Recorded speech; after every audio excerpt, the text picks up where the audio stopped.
Hey everybody! I am here today to talk to you about 5 driving safety myths that you should not believe. These are myths. There is basically no truth to each of them. However, so many people still believe them. It is unbelievable. Let's get right into the video. Driving safety myth number 1 is only fast drivers get into accidents. People think that only fast drivers get into accidents, or even that mostly fast drivers get into accidents, when the truth of the matter is that anybody can get into an accident because you can get hit.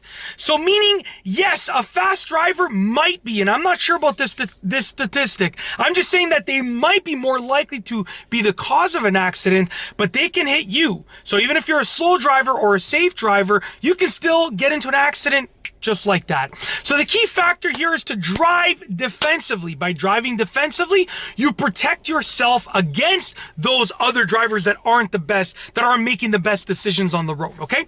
Myth number 2 for driving safety myths is I don't have to signal when there's no one near me, okay? I have seen this happen so many times. I've been in this situation, not being the person who does the bad thing, but being on the receiving end of it, okay?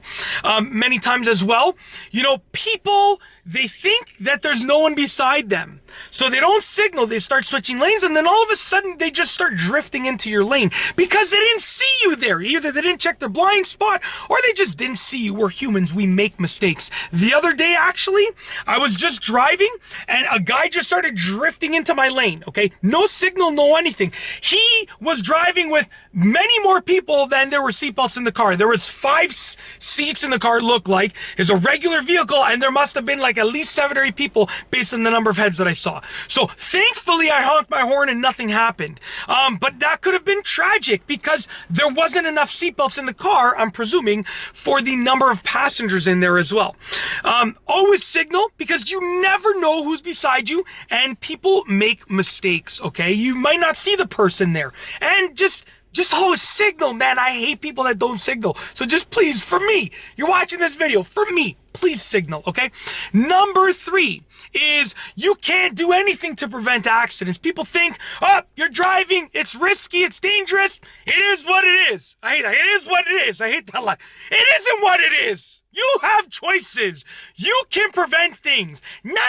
99.99999% of things are in your control, including the vast majority of accidents that you can try to not be a part of, okay? Yes, anything can happen at any time. Of course, that's true. But you can do many things to try to prevent an accident from occurring, or at least to try to prevent yourself from being a part of that accident, okay? By driving defensively, by following the rules of the road, by being aware, you are actually giving yourself the best chance at preventing accidents and not being included in accidents. I'm telling you, I have avoided many accidents because I drive defensively as often as I can. There have been situations where people were literally going to hit me, and I drive defensively, so I noticed, I took action, and all of a sudden I'm not in the accident. And if I wasn't doing that, then it is what it is. I would have been hit. But you know what? Guess what, bro? I didn't get hit. That's because I prevented it. You can do things to prevent it, okay? Number 4, fatigue doesn't really affect driving that much.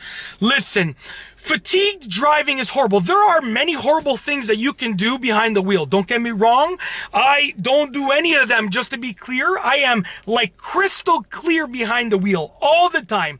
And as you can tell by my energy level, I really don't get fatigued other than when I'm sleeping like that, okay? Fatigue is horrible for driving. Please never drive when you are fatigued, when you are tired, okay?